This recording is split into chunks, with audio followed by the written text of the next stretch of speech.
Hey, what's going on, everybody? This is Tyrone back with Tech Life.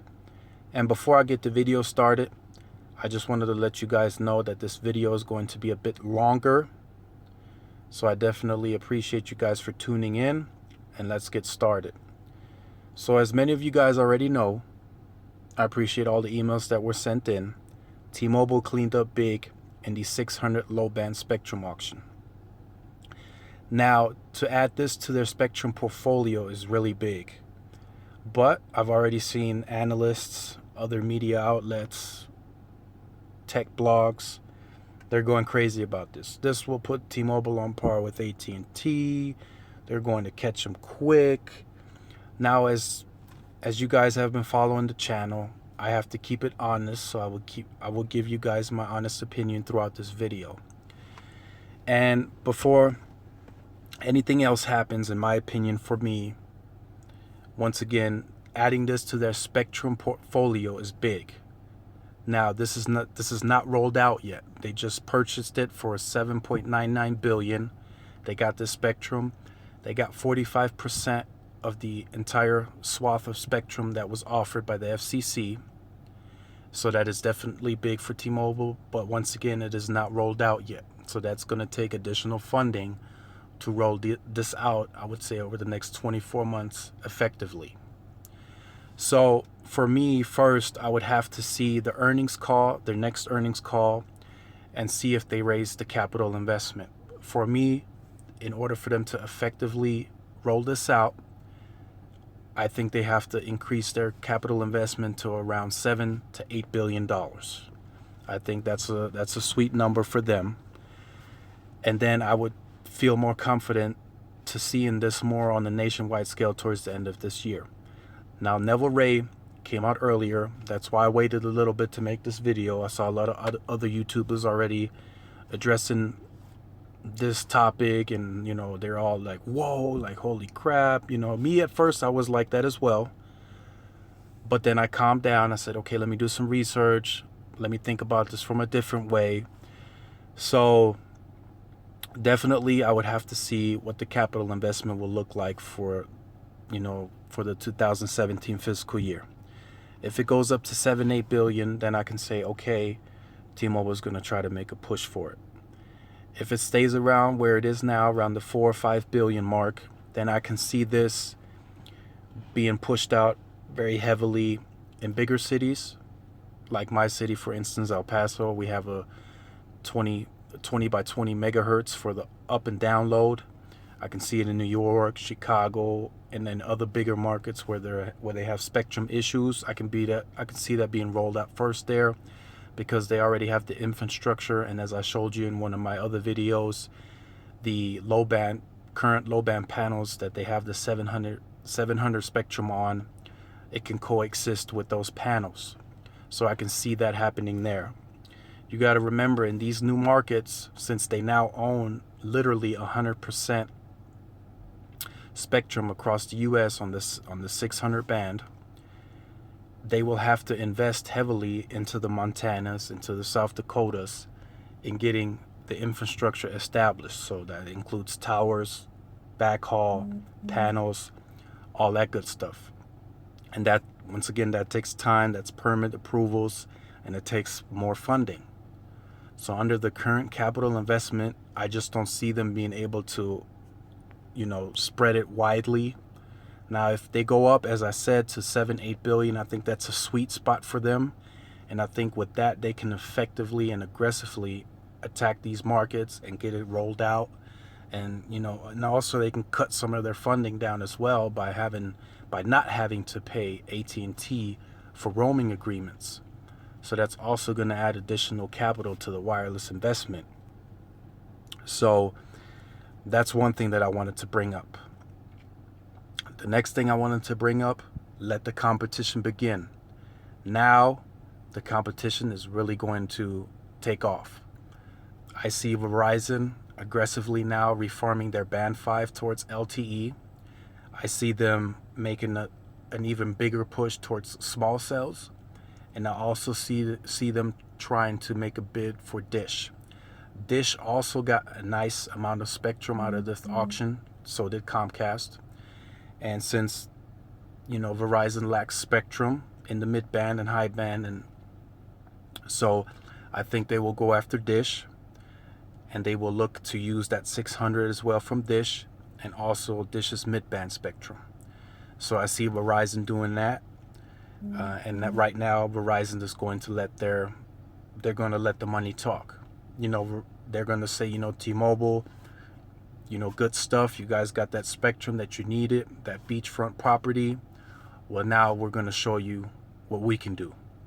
And I think that's going to happen here really soon, since as I mentioned, the 19th, the quiet period is over. I'm going to expect a lot of articles, a lot of rumors, and then eventually within, I want to say, the next month or two, we're going to start hearing some concrete stuff. So definitely stay tuned to the channel for that. Next. Now, with this being said, there isn't one capable device currently that can make use of this spectrum. So Neville did come out and say, and I also watched a little video from John, that towards the end of this year, there will be phones that have this band available. So as many of you know, towards the end of this year, we have a few more big releases. We have the iPhone 8, supposedly rumored. There's nothing concrete. We have the Note 8 coming out. That's a maybe also. And then whatever they're going to call the next LG V30 or V20. Now, with this being said, John recently visited Apple, and I'm sure it was for the next iPhone. I don't think he would be there for any other reason. And for them to implement that additional band, because they already knew what they won prior to announcing this, to put that band inside the iPhone, and then all the other capabilities for the gigabit speeds, the 4x4 QAMs, and the 256 QAMs, the 4x4 MIMO, and all that good stuff.